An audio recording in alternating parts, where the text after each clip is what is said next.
गौरी पुत्र गणेश भगवान की जय। चौथ माता की जय। श्री शिवाय नमस्तुभ्यम।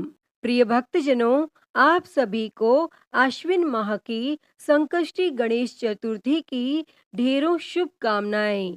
भगवान गणेश जी की कृपा आप और आपके समस्त परिवार पर सदैव बनी रहे। भक्तजनों, संकष्टी गणेश चतुर्थी व्रत प्रत्येक मास के कृष्ण पक्ष की चतुर्थी को किया जाता है। इस व्रत के प्रभाव से सभी प्रकार के विघ्न दूर हो जाते हैं। यह सब कष्टों का नाश कर धन की वृद्धि करने वाला व्रत है। भक्तजनों, आज हम इस वीडियो में आश्विन माह की संकष्टी गणेश चतुर्थी की व्रत कथा सुनेंगे। तो आप सभी भक्तजन इस कथा को बड़ी ही श्रद्धा, ध्यान पूर्वक और प्रसन्न चित्त मन से भगवान श्री गणेश जी के चरणों का ध्यान करते हुए पूरा अवश्य सुनिएगा। तो सभी प्रेम से बोलिए, श्री गणपति गजानन महाराज की जय। सर्व देवी देवता की जय। एक समय की बात है जब धर्मराज युधिष्ठिर ने भगवान श्री कृष्ण से कहा, हे प्रभु, आश्विन माह के कृष्ण पक्ष को आने वाली संकट चतुर्थी को किस गणेश की पूजा की जाती है, उनका किस प्रकार पूजन किया जाता है, आप मुझे विस्तार पूर्वक बताइए, मैं जानने को उत्सुक हूँ। तब भगवान श्री कृष्ण ने हर्षित होके युधिष्ठिर से कहा, हे धर्मराज, एक बार माता पार्वती ने भी अपने पुत्र गणेश जी से यही प्रश्न किया था कि हे पुत्र, आश्विन माह में आने वाली कृष्ण चतुर्थी को किस गणेश का पूजन और व्रत किया जाता है, यह व्रत करने से किस पुण्य फल की प्राप्ति होती है, उसकी कथा सुनने को मैं उत्सुक हूँ, मुझे विस्तार पूर्वक सुना। तब माता पार्वती के ऐसे वचन सुनकर गणेश जी ने कहा, हे माता, जो भी मनुष्य अपने जीवन काल में सिद्धि की कामना रखता है, उसे आश्विन माह में आने वाली संकट चतुर्थी की पूजा पूर्वोक्त विधि से करनी चाहिए। आश्विन माह के कृष्ण पक्ष को आने वाली संकट चतुर्थी की कथा के अनुसार, अर्थात कृष्ण और बाणासुर की कथा के अनुसार, एक समय की बात है जब बाणासुर की पुत्री उषा ने अपनी सुषुप्तावस्था में अनिरुद्ध को अपने स्वप्न में देखा और स्वप्न में अनिरुद्ध से विरह होने पर वह इतनी व्याकुल हो गई कि उसके चित्त को किसी प्रकार की शांति नहीं मिल पा रही थी। तब प्रातः होते ही उसने अपनी सखी चित्रलेखा को तुरंत बुलवाया और अपने स्वप्न की बात उससे कही और उसने त्रिभुवन के समस्त प्राणियों के चित्र उससे बनवा डाले। उषा व्याकुल अवस्था में सभी चित्र को देख रही थी। तब अचानक से उसके नेत्र अनिरुद्ध के चित्र पर जाके ठहर गए। उसने तुरंत कहा, अरे, मैंने इसी व्यक्ति को अपने स्वप्न में देखा था और इसी के साथ मेरा पानी ग्रहण हुआ था। हे मेरी प्रिय सखी, जाओ और यह व्यक्ति जहाँ कहीं भी मिल सके इसे ढूंढ के लाओ, अन्यथा इसके वियोग में मेरे प्राण पखेरु उड़ जाने हैं। तब अपनी सखी की यह दशा देखकर चित्रलेखा तुरंत अनिरुद्ध की खोज में वहां से निकल पड़ी और सभी नगर और लोक को भ्रमण करते हुए वो द्वारिका नगरी जा पहुंची और उसने वहां अनिरुद्ध को निद्रा ही देखा। वो बिना समय गवाए अनिरुद्ध को उसके पलंग समेत उठाकर बाणासुर की नगरी की ओर प्रस्थान कर गई और गोधूली बेला में उसने अनिरुद्ध समेत बाणासुर की नगरी में प्रवेश किया और यहाँ प्रद्युम्न का अपने पुत्र के वियोग में हाल बेहाल हो गया था और उसको एक असाध्य रोग ने ग्रसित कर लिया था।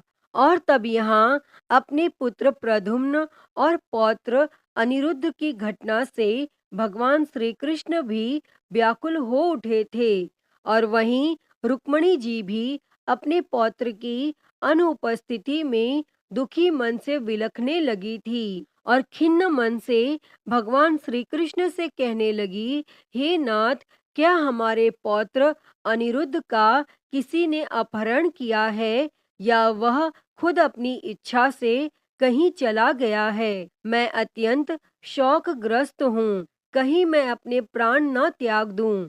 तब रुक्मणी जी की ऐसी दशा देख भगवान श्री कृष्ण जी ने तुरंत सभा बुलवाई और वहां उन्हें महर्षि लोमेश के दर्शन हुए। उन्होंने महर्षि लोमेश को प्रणाम किया और आदर सत्कार से स्थान दिया और उन्हें वहां घटित हुई पूरी घटना विस्तार से कह सुनाई। तब भगवान श्री कृष्ण जी व्याकुल मन से महर्षि लोमेश से कहने लगे, हे मुनि श्रेष्ठ, हमारा पौत्र अनिरुद्ध कहाँ चला गया है? कहीं उसका अपहरण तो नहीं हो गया या कहीं वह स्वयं ही तो कहीं नहीं चला गया? आखिर कौन उसे लेकर चला गया है, यह मैं नहीं जानता हूँ। और यहाँ पूरी द्वारिका नगरी में शोक की आंधी छाई हुई है। उसकी माता अपने पुत्र वियोग में अत्यंत दुखी है। तब भगवान श्री कृष्ण जी का विलाप सुनकर तुरंत महर्षि लोमेश बोले, हे कृष्ण, बाणासुर की कन्या उषा की सखी चित्रलेखा ने ही आपके पौत्र अनिरुद्ध का अपहरण किया हुआ है और उसने अनिरुद्ध को बाणासुर के महल में छुपा के रखा हुआ है। और यह सारी बात मुझे स्वयं नारद जी ने आके बताई हुई है। अतः हे कृष्ण, आप आश्विन माह के कृष्ण पक्ष की आने वाली संकटा चतुर्थी का अनुष्ठान कीजिए। इसके करने मात्र से ही अवश्य ही आपका पौत्र लौटकर वापस आ जाएगा। और तब इतना कहकर महर्षि वन की ओर प्रस्थान कर गए और भगवान श्री कृष्ण ने महर्षि लोमेश के कथनानुसार आने वाली संकट चतुर्थी व्रत का अनुष्ठान किया और इस व्रत के फल स्वरूप उन्होंने अपने परम शत्रु बाणासुर पर विजय प्राप्त की। यद्यपि महादेव भगवान शिव शंकर जी ने भी श्री कृष्ण बाणासुर युद्ध में बाणासुर के पक्ष में रहकर उसकी सहायता की थी, फिर भी बाणासुर युद्ध में परास्त हो गया था और युद्ध में भगवान श्री कृष्ण ने बाणासुर पर कुपित होते हुए उसकी सहस्त्र भुजाओं को काट डाला था और यह भगवान श्री कृष्ण द्वारा किए हुए संकटा व्रत का ही प्रभाव था। और भगवान श्री गणेश जी को प्रसन्न करने और अपने जीवन के संपूर्ण विघ्नों को हरने के लिए इस व्रत के समान और कोई दूसरा व्रत नहीं है। तब भगवान श्री कृष्ण कहते हैं, हे कुंती नंदन, आपके मार्ग में आने वाली समग्र विपत्तियों के नाश के लिए आश्विन माह के कृष्ण पक्ष को आने वाली संकष्टी चतुर्थी व्रत के पर्यायी और कोई व्रत नहीं है। अतः इस व्रत को हर कोई मनुष्य को अवश्य करना चाहिए। इसके प्रभाव मात्र से आप अपने शत्रुओं पर विजय प्राप्त करेंगे एवं राज्याधिकारी भी बनेंगे। इस व्रत की महिमा का गान बड़े बड़े विद्वान भी करने में असमर्थ है। हे राजन, मैंने इस व्रत का अनुभव स्वयं किया है। यह मैं आपसे सत्य कहता हूँ।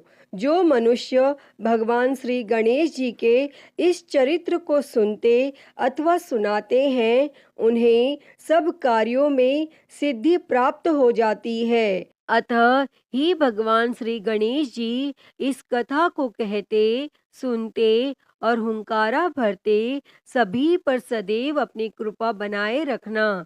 तो सभी प्रेम से बोलिए, श्री गणेश जी महाराज की जय। प्रिय भक्तजनों, आइए अब सुनते हैं चौथ माता की कथा। क्योंकि चतुर्थी का व्रत चौथ माता की कथा या पूजा के बिना अधूरा रहता है। तो सभी प्रेम से बोलिए चौथ माता की जय। एक साहूकार था, उसको एक बेटा और बहू थे। बेटा और साहूकार के पास पूर्वजों का कमाया हुआ बहुत सारा धन था।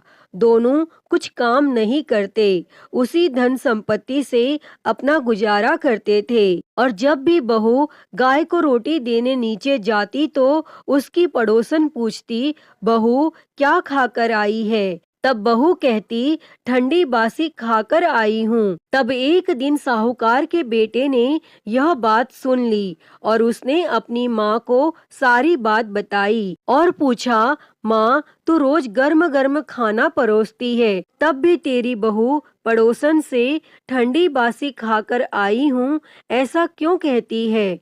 तब माँ ने कहा, बेटा मैं तो चारों थालियां एक समान लगाती हूँ, पर यदि तेरे को विश्वास नहीं हो तो कल अपनी आंखों से देख लेना।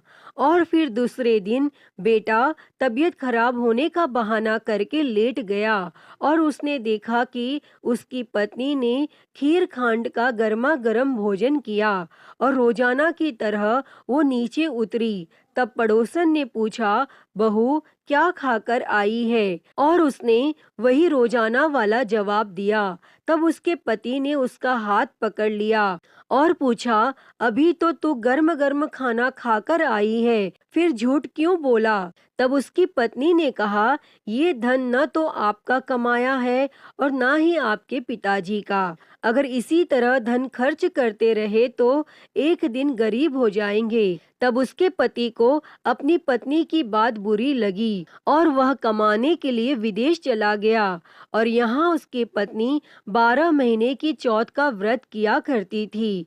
उसके पति को विदेश में रहते हुए 12 वर्ष बीत गए। तब चौथ माता और बिंदायक जी ने सोचा कि इसके पति को बुलाना चाहिए, नहीं तो इस कलयुग में हमें कौन मानेगा और कौन पूजेगा। तब चौथ माता ने उसके पति के सपने में जाकर बोली कि तू घर चला जा, तेरी पत्नी तुझे बहुत याद करती है। तब उसने कहा, हे चौथ माता, मेरा कारोबार फैला हुआ है, इस तरह छोड़कर नहीं जा सकता। तब चौथ माता ने कहा, कल प्रातः स्नान ध्यान से निवृत्त होकर पूजन कर घी का दीपक जलाकर चौथ माता बिंदायक जी भगवान का नाम लेकर बैठ जाना, हिसाब हो जाएगा, देने वाले दे जाएंगे, लेने वाले ले जाएंगे। और उसने सुबह उठकर वैसा ही किया और उसका सारा कारोबार एक दिन में ही सिमट गया। और फिर जब वह घर जा रहा था तो रास्ते में एक सांप जलने के लिए जाता हुआ मिला। तब उसने सोचा सांप जल जाएगा और उसने सांप को सिसकार दिया। तभी सांप ने कहा, हे पापी दुष्ट, मैं तो अपनी सर्प योनि से मुक्ति पाने जा रहा था, लेकिन तूने मुझे सिसकार दिया, इसीलिए मैं तुझे डसूंगा। तब वह लड़का बोला, हे सर्पराज, तुम मुझे अवश्य डस लेना, बस मैं एक बार अपनी माँ यम पत्नी से मिलना चाहता हूँ। आप कल रात मुझे डस लेना, मैं आपको वचन देता हूँ। और जब पति घर आया तो बहुत उदास था। माँ और पत्नी से मिला और अपने कमरे में जाकर सो गया। तब पत्नी के पूछने पर उसने सारी घटना बता दी और उसकी पत्नी बहुत चतुर थी। उसने पहली सीढ़ी पर दूध का कटोरा रख दिया, दूसरी पर बालू मिट्टी बिछा दी, तीसरी पर फूल की पंखुड़ियां बिखेर दी, चौथी पर इत्र छिड़क दिया, पांचवी पर गुलाल बिछा दी, छठी पर मिठाई रख दी और सातवीं पर सत्तू डाल दिया और अपनी चोटी नीचे लटकाकर कमरे का दरवाजा खुला छोड़कर सो गई। और तब सांप आया, उसने दूध पिया, बालों में किलोर कर बोला, साहूकार के बेटे, तूने सुख तो बहुत दिया, पर वचनों से बंधा हूँ, डसूंगा अवश्य। और सातों सीढ़ियों पर उसने ऐसा ही कहा। और जैसे ही वो डसने लगा तब चौथ माता और बिंदायक जी ढाल और तलवार बन गए और सांप के 4 टुकड़े कर दिए। तब सीढ़ियों पर खून ही खून हो गया और सांप की पूंछ का एक टुकड़ा लड़के की जूती में गिर गया। तब उसने सोचा कि जब यह अपनी जूती पहनेगा तब डस लूंगा। और उसकी पत्नी प्रतिदिन चींटियों को आटा खिलाती थी। तब चींटियों ने सोचा कि इसकी पत्नी हमें हमेशा शक्कर आटा खिलाती है, इसलिए इसकी रक्षा करनी चाहिए। और सभी चींटियों ने मिलकर उसकी पूंछ को खोखला कर दिया और जैसे ही सुबह हुई वहां खून ही खून था। और माँ यह सब देखकर रोने लगी। उसने सोचा मेरे बेटे बहू को किसी ने मार दिया है। तब माँ की आवाज सुनकर बेटा उठा और बोला, माँ, हमारा बेरी दुश्मन मरा है। और पूछने लगा कि मेरे पीछे से किसी ने धर्म पुण्य किया था क्या? तब माँ बोली, मैंने तो कुछ नहीं किया। और पत्नी से पूछा तो पत्नी ने कहा, मैं 12 महीने की चौथ माता का व्रत करती हूँ, इसलिए चौथ माता विनायक जी भगवान ने हमारी रक्षा करी है। तब सासू जी बोली, मैं इसको 4 समय खाना देती थी, तो फिर इसने चौथ का व्रत कब किया? तब बहू बोली, एक समय का खाना गाय को खिलाती थी, एक समय का ब्राह्मणी को देती थी, एक समय का जमीन में गाड़ देती और एक समय का चौथ का पूजन कर चांद को अर्घ देकर मैं स्वयं खाती थी। यदि विश्वास नहीं हो तो पूछ लो। और जब गाय माता से पूछा गया तो गाय के मुंह से पलाश के फूल गिरने लगे। और ब्राह्मणी से पूछा तो उसने हामी भर ली और जमीन खोदकर देखा तो सोने के चक्र मिले। तब उसने सारी नगरी में कहलवा दिया, सब कोई चौथ माता का व्रत करें। व्रत करने से अन्न, धन, लाज, लक्ष्मी, संतान की प्राप्ति होती है। जैसी जिसकी मनोकामना होती है, चौथ माता उसे अवश्य पूर्ण करती हैं। अतः हे चौथ माता, जैसे आपने बहू के पति की रक्षा करी, वैसे ही इस कथा को कहते, सुनते और हुंकारा भरते सभी की करना। तो सभी प्रेम से बोलिए, चौथ माता की जय। प्रिय भक्तजनों, आइए अब सुनते हैं सभी मनोकामनाओं को पूरी करने वाली अगली कथा। एक नगर में एक बूढ़ी माँ रहती थी। वह अपने बेटे की सलामती के लिए 12 महीनों की चौथ का व्रत करती थी। हर चौथ को पंसारी से थोड़ा सा गुड़ और घी लाकर 4 लड्डू बनाती, एक बेटे को देती, एक से पूजा करती, एक हथकार के लिए निकालती और एक चांद उगने पर खुद खा लेती। एक बार उसका बेटा ताई से मिलने गया और ताई ने चौथ का व्रत रखा था और ताई से उसने पूछा, माँ तो 12 चौथ करती है। ताई बोली, तेरी माँ तेरी कमाई से तरमाल खाने के लिए 12 चौथ करती है। तू परदेश जाए तो वह एक भी चौथ नहीं करेगी। तब लड़के को लगा ताई सच कह रही है और घर आकर उसने अपनी माँ से कहा, मैं परदेश जा रहा हूँ और यहाँ तू मेरी कमाई खाने पीने में उड़ा देती है। तब माँ ने समझाकर रोकना चाहा, पर बेटा नहीं माना और माँ ने उसे साथ ले जाने के लिए चौथ माता के आंखें दिए और कहा, मुसीबत में यह आंखें तेरी मदद करेंगे। और वह आंखें लेकर रवाना हो गया और घूमते हुए एक नगर में पहुंचा। उसने देखा एक बूढ़ी माँ रोती जा रही थी और पुआ बनाते जा रही थी। उसने कारण पूछा तो बूढ़ी माँ ने कहा, बेटा, इस नगर की पहाड़ी पर एक दैत्य रहता है। पहले वह नगर में आकर कई लोगों को खाने के लिए मार देता था और अब राजा हर घर से एक आदमी दैत्य के पास भेज देता है। और आज मेरे बेटे की बारी है, इसीलिए रो रही हूँ और उसी के लिए पुए बना रही हूँ। तब वह बोला, तू पुए मुझे खिला दे, तेरे बेटे की जगह मैं चला जाता हूँ। तब बूढ़ी माँ ने खीर पुए उसे खिला दिए और खा पीकर वह सो गया। और रात को राजा के सैनिक आए तो बूढ़ी माँ ने उसे भेज दिया और दैत्य के सामने पहुँचने पर उसने चौथ माता के आंखें दैत्य की तरफ फेंक कर कहा, हे चौथ माता, यदि मेरी माँ मेरी सलामती के लिए व्रत करती है तो दैत्य का सिर कटकर गिर जाए। और तुरंत दैत्य का सिर कट गया और वह लड़का वापस आ गया।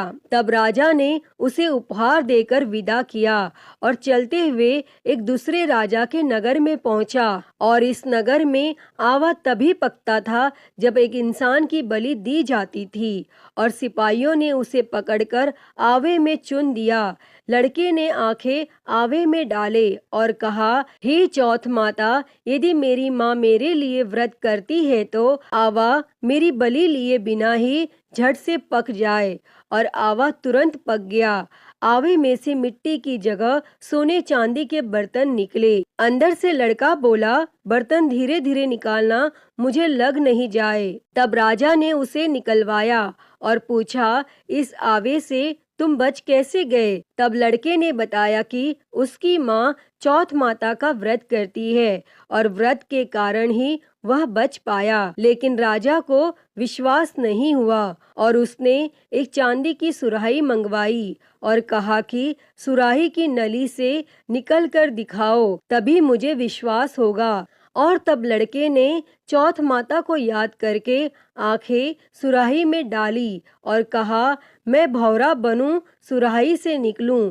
और लड़का भौरा बनकर सुराही से निकल गया। तब राजा ने खुश होकर राजकुमारी की शादी उसके साथ करवाई और सभी लोगों को चौथ माता का व्रत करने को कहा। तब उसे अपनी माँ की याद आई और उसने राजा के पास जाकर खुद के नगर जाने की इच्छा जाहिर की। तब राजा ने रथ, घोड़ा, हाथी और खूब सारा धन दहेज देकर उन्हें विदा किया और चौथ के दिन अपने नगर पहुंचा। वह अकेला पंसारी के यहाँ माँ का इंतजार करने लगा। सोचा, चौथ है तो माँ यहाँ जरूर आएगी। और थोड़ी देर बाद लकड़ी टेकती हुई माँ आती दिखी। उसकी माँ की आंखों में जाले आने के कारण दिखना कम हो गया था और लड़के ने जानबूझकर अपना पैर लकड़ी के आगे लगा दिया। कहने लगा, बल रे पूत, कांटे मेरे पैर में लगा दी। लेकिन माँ ने उसे नहीं पहचाना।